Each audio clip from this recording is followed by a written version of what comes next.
Her Excellency, Dr. Manzini,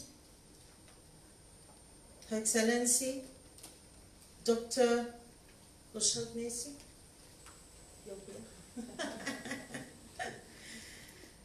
Her Excellency, Mrs.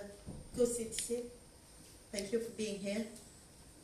And also, I don't think Samir Bohan is here yet, but I'm hoping she's going to join us soon. Representatives of the Diplomatic Corps, Mrs. Mendiha, thank you for being here with us. Representatives of ministries, political parties, academics, NGOs. We also have a few members of parliament, thank you for being here. Media, and all protocols observed.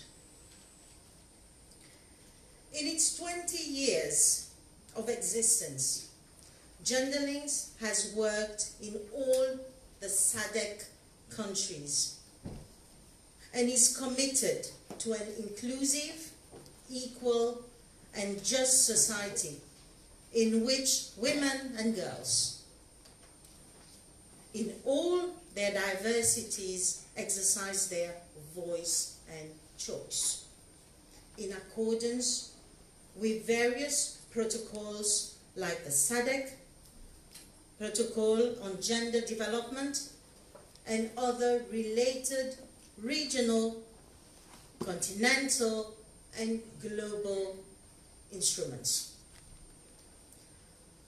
A special thank you to European Union, without whom this project would not have been possible. And this project is in line with the EU Gender Action Plan and the SDG 5 on gender equality and women empowerment by transforming the lives of girls and women. The participation of women and youth in politics is vital for a gender-balanced society, and this project is aiming to address gender inequalities in the public and private sphere in the Republic of Mauritius. And it's also very good to know that the same project is going to reduce. By increasing the number of women and youth running for upcoming and subsequently local and national level elections, this project will educate, raise awareness, and sensitize the population. The Raisonner campaign will run until 2024, and we are hoping that it will not stop there. And as you can see in the slide, the first year we're going to work with different political parties, and I'm so thankful and blessed to let you know that today we have the representation of 13 political parties. You can give a clap to yourself.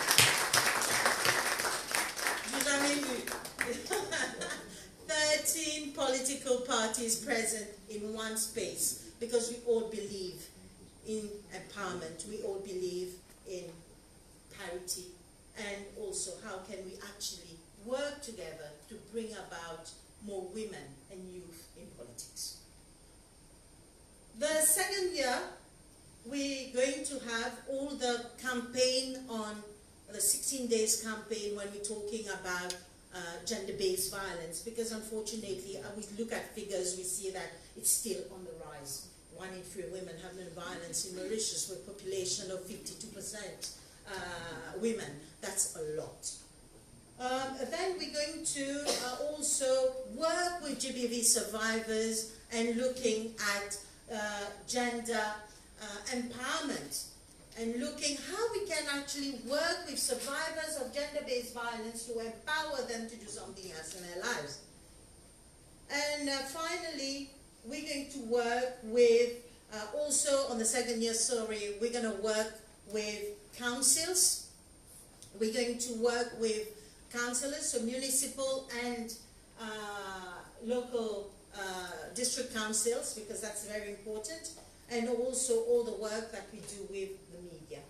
Because as we know, the media have three distinct roles, and we want and ensure that this is going to be maintained to really portray women and youth at their just value. You will, on your chair, and you probably had a look at it, this is our policy brief. This policy brief is really giving us an interesting overview of what is actually happening in Mauritius today. Those are data from the past elections. Main political parties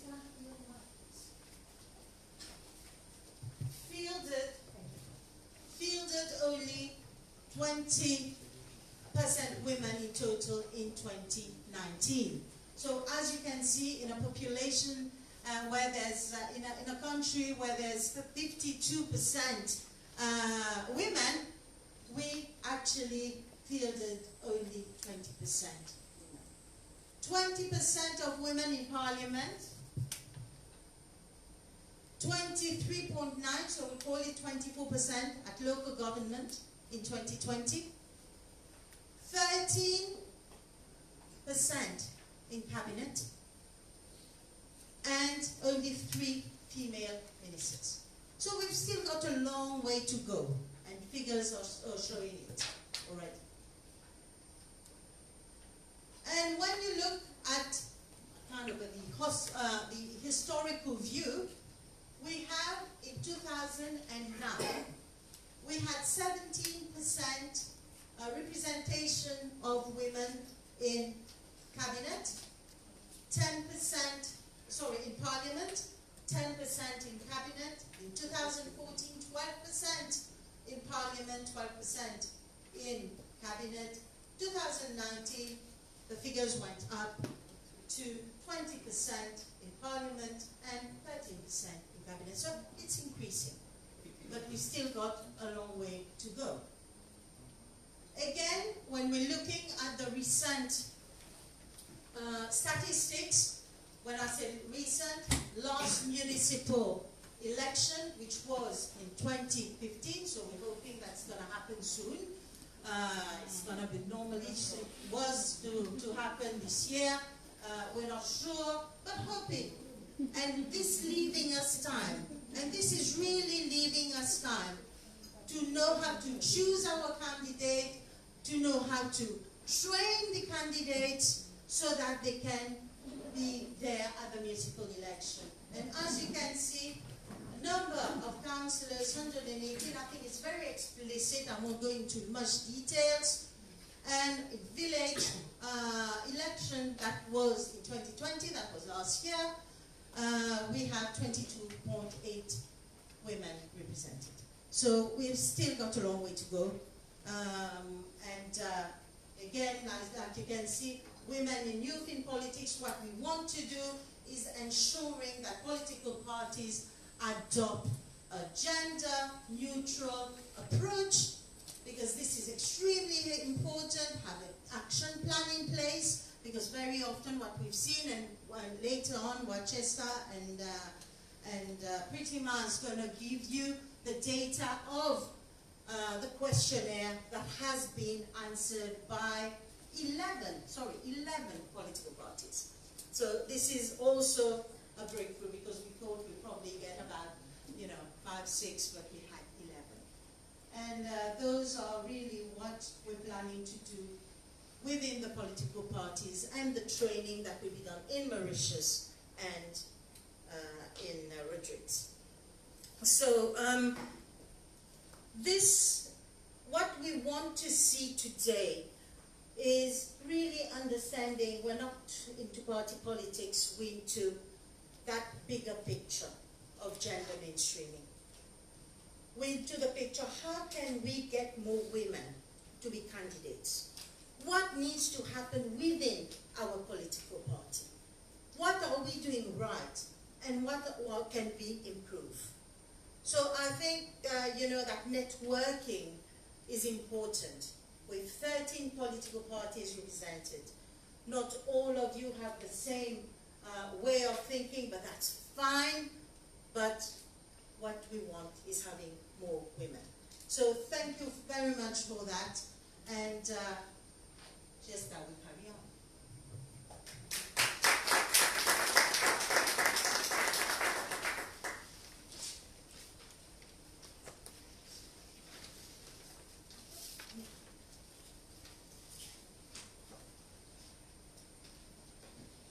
Thank you very much, Anushka, for the really nice presentation. I think important points to retain from the presentation made by Anushka is about party politics. Definitely we are not into party politics. We are more into mainstreaming gender at the level, at the national level, at the local level, and this is what our project is going to do.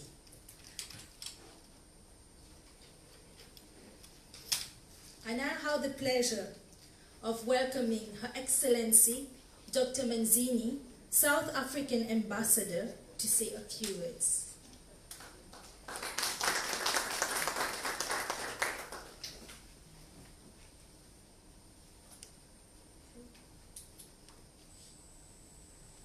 Madam Program Director, allow me to say protocol is observed, because if I repeat that, the 10 minutes which have been offered to me will expire while I'm still greeting people.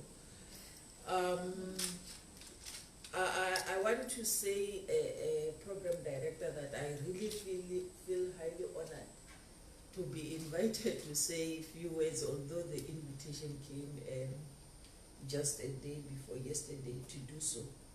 But I really appreciate the honor. The brief which I got from the invitation was that I should make a remark about gender equality based on my South African experience. So I will do that. Ladies and gentlemen, you remember where we are coming from as women across the globe, that women were mainly home carers, women were mainly child bearers, women were mainly providing catering services at home, women were also providing housekeeping services at home, and women were also providing nursing services at home and counseling services at home. So all of those things is where we are coming from as women. But the United Nations took note of that and tried to bring the world together to say, let us look at the position and empower women so that we can be able to be equal. As South Africa, we were not there in 1975 in Mexico during the first conference on women issues and women empowerment. We're also not there in Copenhagen in 1985. Even though in 1995, this was, 1985, this was held in Nairobi in Africa. As South Africa, we're not there because we're still under apartheid. But women in South Africa were fighting side by side with men to get out of the oppression we had in South Africa. And we were fortunate that by the time we got liberation in South Africa, in 1994, the Beijing conference came in 1995, and we're in a process of busy putting together our constitution. So it was an opportune time for South African women to influence gender equality. And as a result, gender equality in South Africa is enshrined in the South African Constitution. And the Constitution further it directs that please go and make legislation to make sure that this clause of equality is promoted across the board. And as a result of that, we have got quite a good number of legislation, one of which, for instance, is the promotion of equality and prevention of unfair discrimination legislation enacted in 2000. We also have Employment Equity Act, which requires all the employers to make sure that there is equality. Having said that, we are saying as South Africa, we have got a solid base to start with our movement of the 50-50. If that does not happen, it is not because there's no political will. The political will is there. The will is also enshrined in the Constitution. It's also legislated. So it's up to us to make sure that we take that advantage and make sure that equality happens. As a result of that, we find ourselves today, as I'm talking here, 46% of parliamentarians in South Africa are women.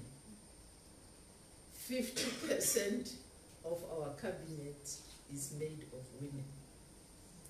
So we must not say we have arrived because we have got 50% of women in cabinet or 46 there. We still have a long way. Because in our view, the numbers don't mean anything. What means a lot is the quality of the equality.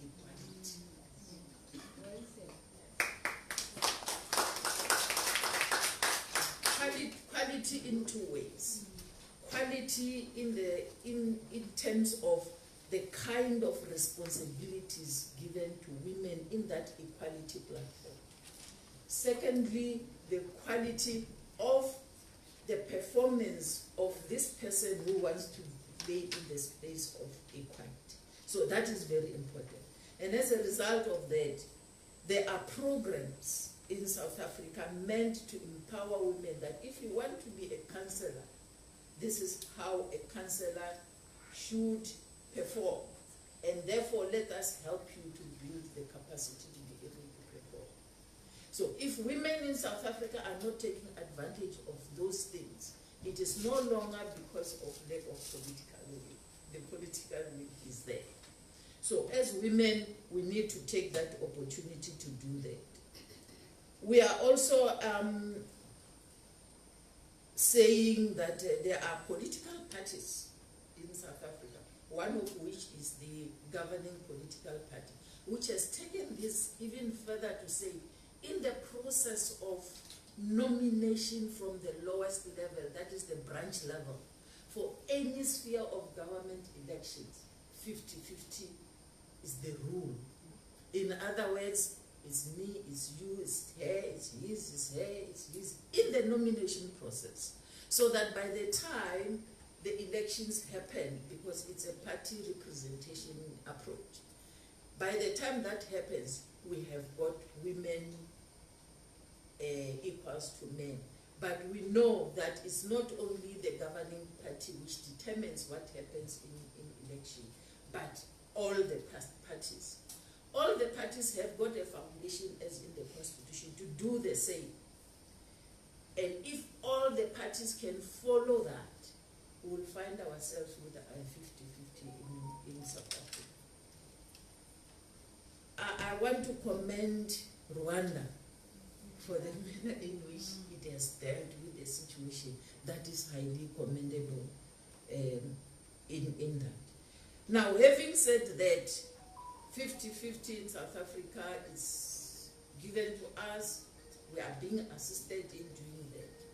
But what is important for us as women is to know that even if though equality is the right as it's listed under the Bill of Rights in the Constitution, rights have got responsibilities.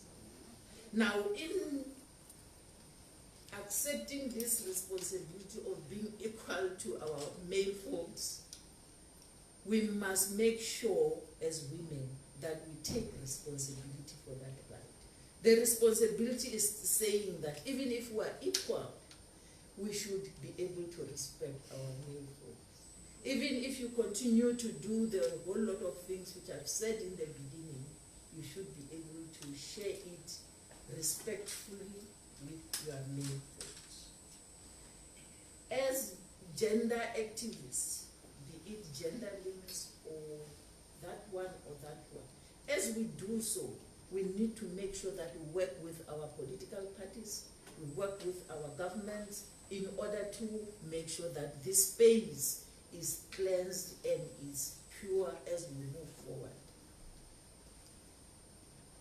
We need to take our male folks in this journey of gender equality. If we want to say 50-50, we can't be 50-50 if we leave our men behind, because men will say, now look at these women. They are there, but we are here. And you can agree with me what will happen. They will just simply resist, and if they resist, then we have not equality. So let's make sure that as we move forward, we take our male folks along with us.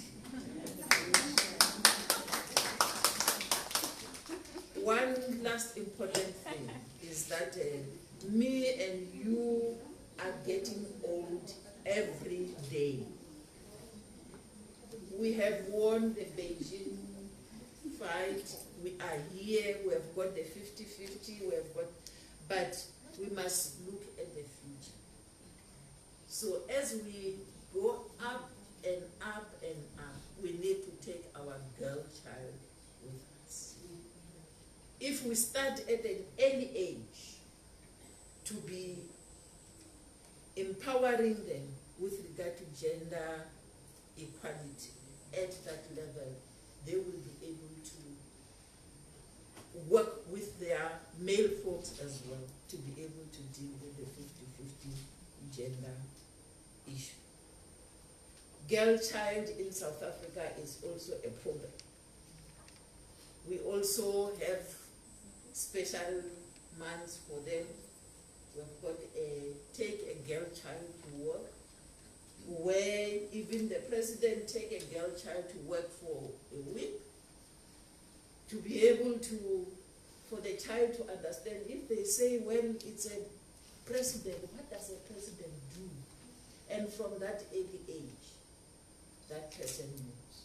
If he happens or she happens to be at that level, she has seen it from the beginning. So with these few words, I'm saying to gender links, you have got our support. You are operating from home. Here you have got our support.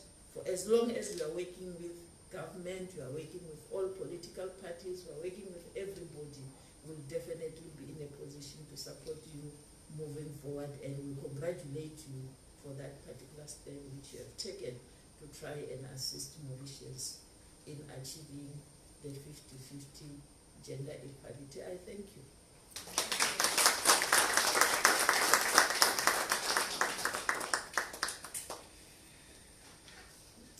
Thank you so much, Dr. Manzini. It's a pleasure to hear your speech. It's a pleasure to learn about different perspectives, especially for us, Genderlinks headquartered in South Africa, working in all 15 SADC countries. For us, it's a pleasure having your support. We know we can move forward. I'm sure we have the support of one and all in this room, and definitely we're going to reach there by 2024 or beyond that, of course. Raisonner is going to continue. Or before, that's way better. Well, it is a pleasure to have among us today Mrs. Omirudi Zifra, a Mauritian female figure who has done a lot for the country. I will go through her very impressive bio before she gives us her testimony. on her activism. Mrs. Zifra has been the chairperson of the Public Bodies Appeal Tribunal since 2012. She's a feminist and a keen defender of human rights.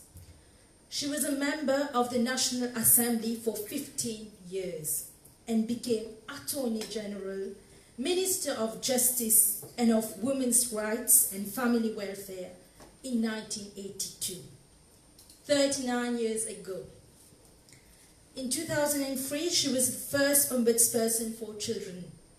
Mrs. Zifra has co-founded several women NGOs in Mauritius and in Africa. She has been the ambassador of Mauritius to France, Italy, Spain, and Portugal from 1992 to January 1995. She presided the Conseil Permanent de la Francophonie in 1993 up to 1994 and represented Mauritius at UNESCO in 1995. I have the pleasure of welcoming Mrs. Zifra to give a testimony on her activism.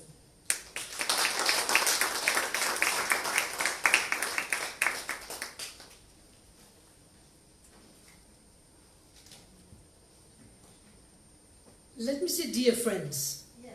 that'll be short and sweet, and also, I think, nice. Oh dear, so great. First of all, let me say that as actually I'm in a constitutional post of chairperson of the Public Bodies Appeal Tribunal, of course, I cannot indulge in party politics. But what I have been through, my life is my own. I'm going to talk of history, if you want. I have 10 minutes. Don't let me get too carried away, because I'm very passionate, as you know. First of all, let me say a big thank you, not only to you, Anushka, the girl child, but also to Loga, your mum. To me, this is exactly what you said. We have to bring us, women have a great responsibility. Because for ages, I'm not reading what I wrote, but just give it up. I may sometimes go back. But we were brought up, as you say, everywhere, not just in Mauritius, everywhere.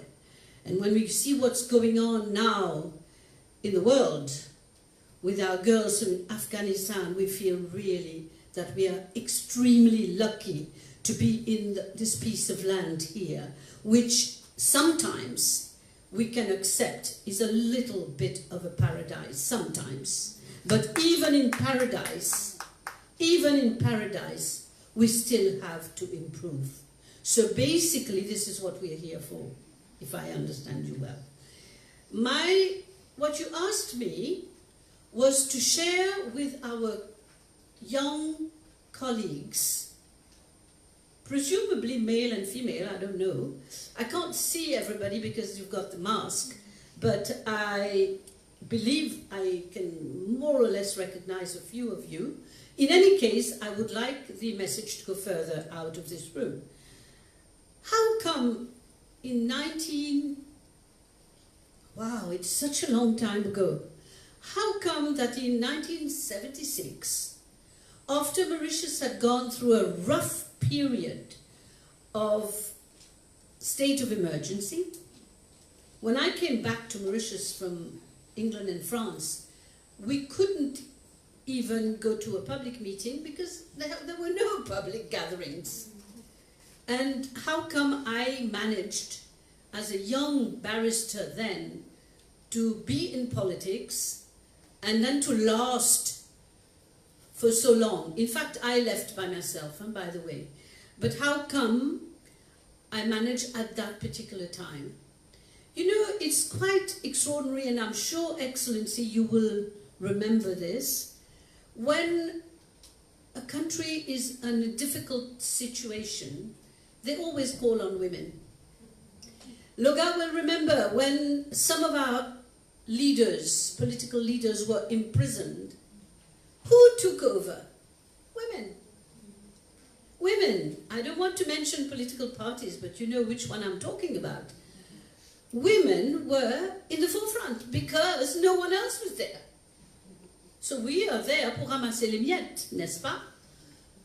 At the end of the day, when I came, I was lucky. It was 1974, with a boom sucrier.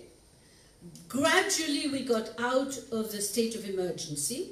I was a young lawyer. I started with workers. I became, together with Anil Jagnat, peace be on him, and with Kader Bayat, peace be on him too. I'm still here. We were three of us working for trade unions and workers in all sectors. So being, in a way, being a lawyer was, of course, an advantage. And of course it was an advantage for women as well, because women started coming to my office, where I was just sitting waiting for clients, and they started telling me all these horrid stories about how their husbands had sold their private property, personal property, which they had inherited, had gambled their property, were stopping them from going to work, or choosing where they should work, or going to get their pay, because they had the right to do that under the Code Napoleon, Madame l'Ambassadrice. They had the right to do that. So when I started hearing all these stories, I knew my Code Napoleon. It was not because France allowed me to study Code Napoleon, it was already history for France. They said to me, you can't study Code Napoleon, it's history. But the Code Napoleon was there, and unfortunately we know that when Napoleon came, he put back slavery, but women were already slaves. They were already unequal, especially those who were married, and most of them were married under the community of goods. Anyway, I started getting really annoyed with this and decided that there was something that should be done, and I couldn't just go to court and fight, because when I go to court, the law was against my client.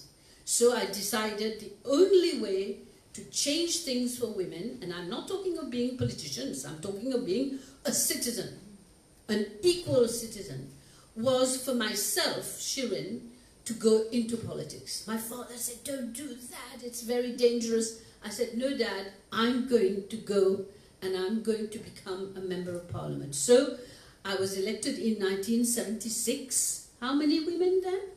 2 of us. With Vidula Nabab Singh, there were just 2 of us out of 70. So when you say we've made way, of course. I was the only woman minister in 1982. Of course it's better now, 3. Wow, what progress. What progress, amazing.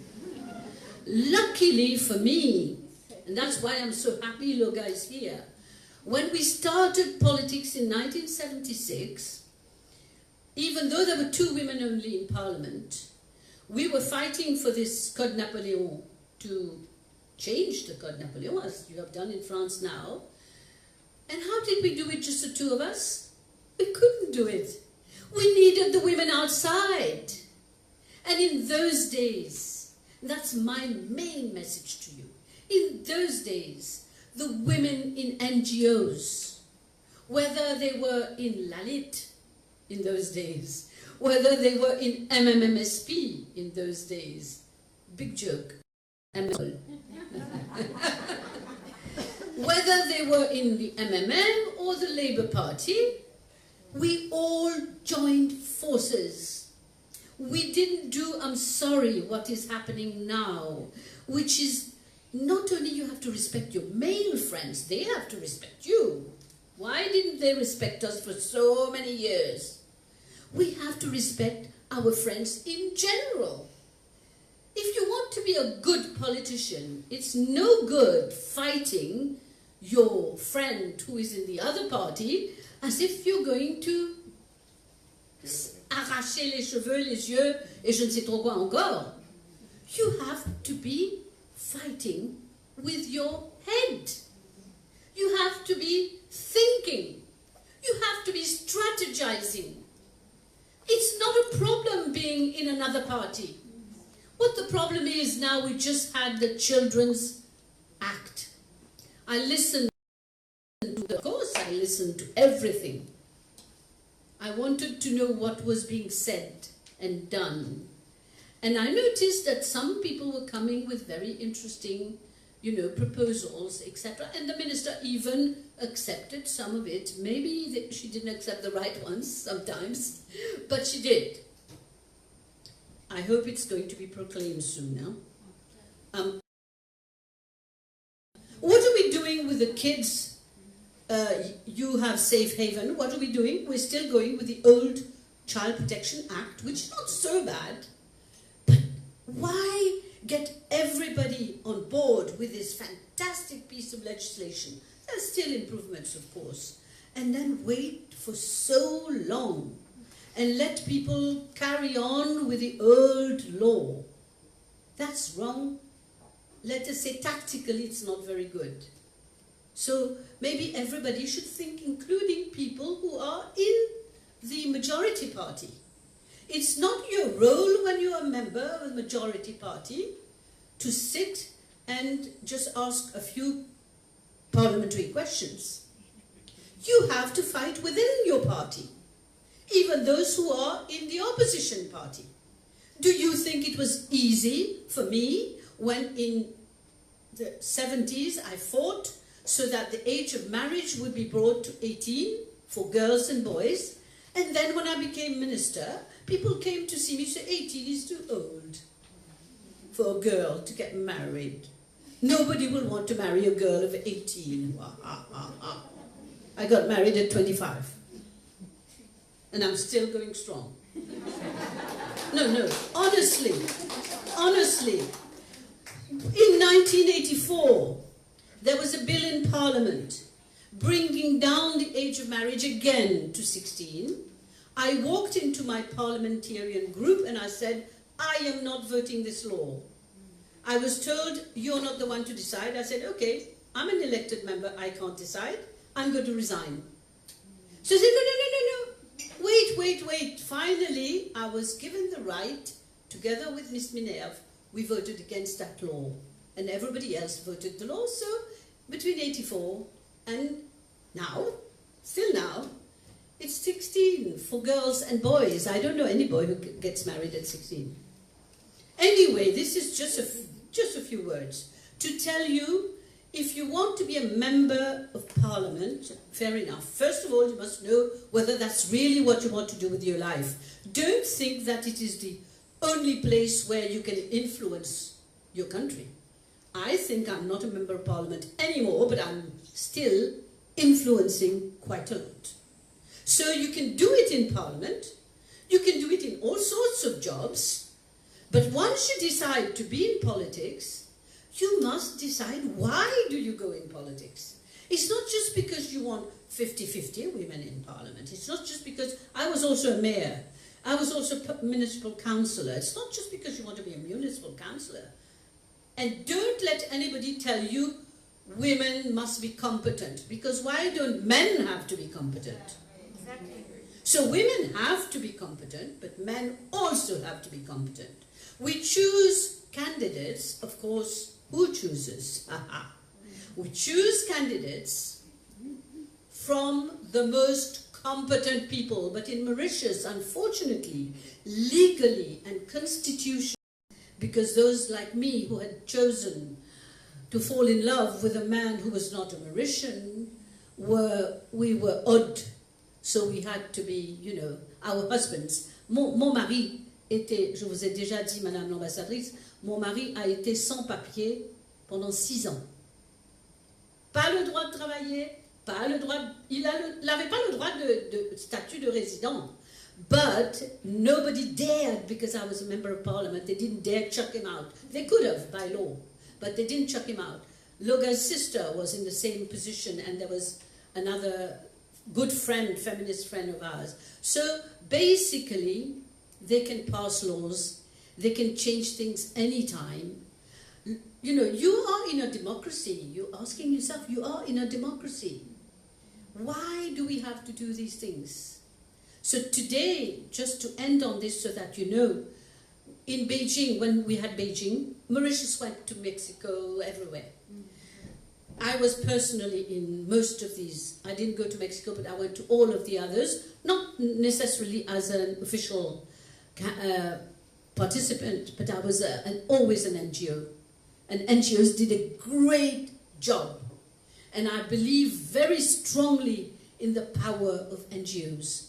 And I think that members of parliament, male and female, should have links, close links with NGOs and work with NGOs, because that's where you get that strength. That's where I drew my strength. So maybe I didn't do the speech that I intended to give you, but globally, I'm going to say, please don't hesitate. Remember nonetheless that being a woman, especially a young woman, which is what I was then, you have kids. Most of you deserve to have kids and you want to have kids. You don't have to have kids, but you have kids. And that is also very difficult. If your private life is not well organized, if you don't have a partner who loves you, supports you, doesn't ask you when you come back at 4 o'clock in the morning who you came back with, if that kind of life you are ready to live, because it's not a 4 to 9, it's not a 9 to 4, it's 24 hours a day if you want to be in politics. Thank you very much.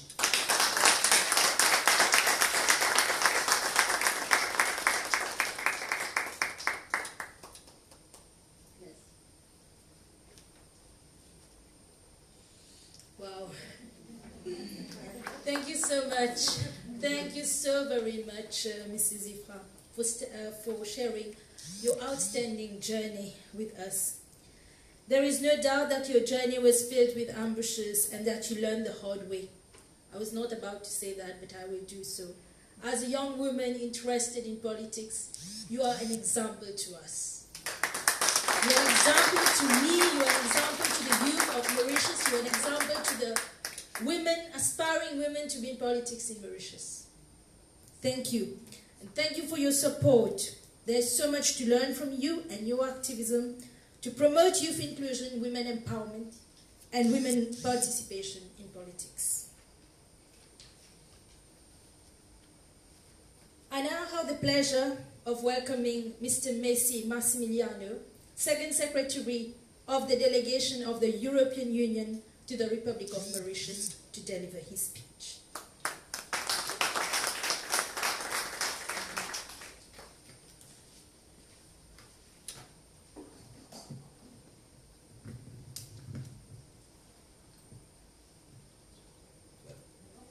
Thank you, everybody. But it's not really an easy task to give such a speech after so many inspiring words.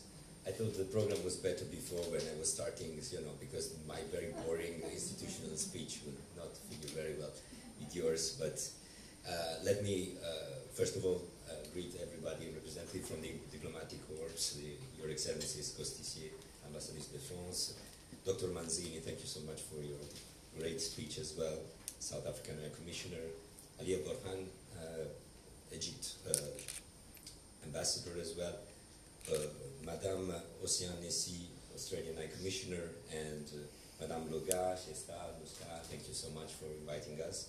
And good morning, Madame Sifra, who is also one of our ambassador under the Rise and Shine program, among others, of course. I would like to thank you for giving me this opportunity of this speech, for launching the 50-50 campaign, promoting political participation in Mauritius.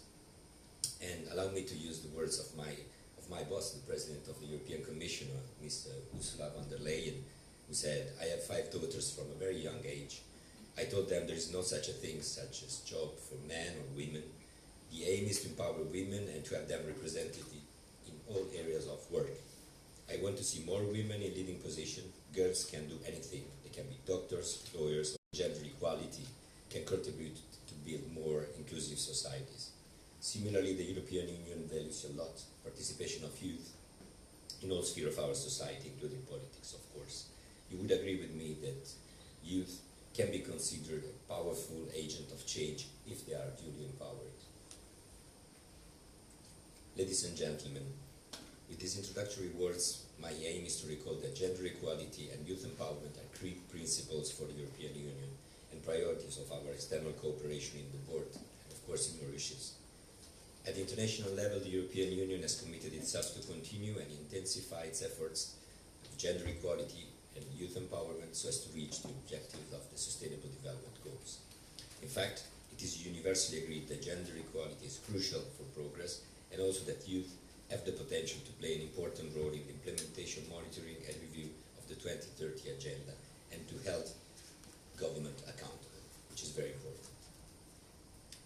Permettez-moi aussi de poursuivre mon intervention en français pour que le message soit encore plus compréhensible. L'action de l'Union européenne en faveur des femmes et des jeunes se reflète au niveau de la République de Maurice. Par conséquent, l'Union européenne se réjouit donc du soutien à Gender Links à travers une subvention financée dans le cadre de notre appui aux organisations de la société civile qui a été lancée en 2019. Cette subvention, d'un montant d'à peu près 17 millions de roupies, vise à encourager la participation des femmes et des jeunes à Maurice et de Rodrigue à la vie politique du pays et aussi à la vie économique. Comme vous certainement le savez, à Maurice, l'objectif de la parité entre sexes n'a pas encore été atteint. Et bien sûr, ce n'est pas qu'à Maurice.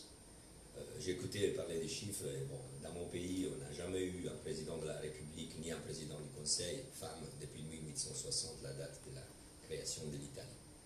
Bon, on a 36% de femmes au Parlement et c'est le record de tout le temps qu'on a eu aux dernières élections. Donc vous voyez que justement, bon, c'est un pays peut-être un peu machiste, malheureusement, mais je vous jure qu'on est très très loin et c'est difficile, même des femmes, comme on le dit, il faut qu'ils aient le double du potentiel des hommes pour remplir les mêmes positions. Et ça, c'est très sérieux. Bon, revenons à Maurice, bien que nous reconnaissons tout ce qui a été fait, le Maurice, la ratification des traités internationaux, CEDAW, la Beijing Declaration, on en a parlé, on en a entendu parler. La participation des femmes dans la politique reste encore très basse. Nous espérons donc que notre soutien à l'action de Genderlink va pouvoir améliorer tout ça. Toujours dans l'objectif de soutenir des femmes, mais aussi les jeunes, 3 autres subventions ont également été attribuées à des organisations de la société civile. J'encourage les représentants des organisations de la société civile à garder, à bien vieillir dans le futur, parce qu'il y aura encore, on va lancer un nouvel appel à proposition, effrayé par nos procédures qui sont très compliquées, parce qu'on soutient très régulièrement les mêmes associations, mais on voudrait aussi